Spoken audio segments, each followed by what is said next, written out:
غرور اور گھمنڈ کا نتیجہ۔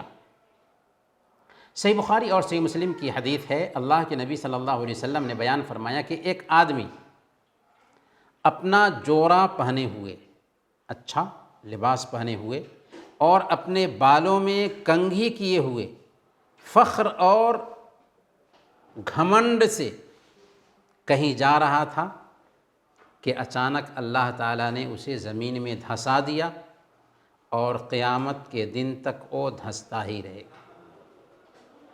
یہ بات اللہ کے نبی صلی اللہ علیہ وسلم نے بتائی ہے۔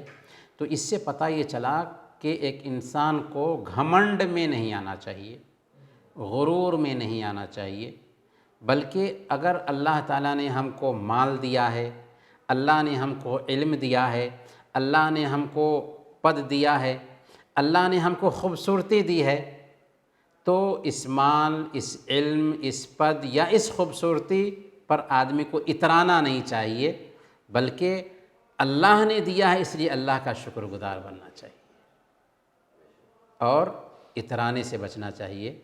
کیونکہ اترانا کیوں؟ کیا یہ چیز آپ کی اپنی ہے؟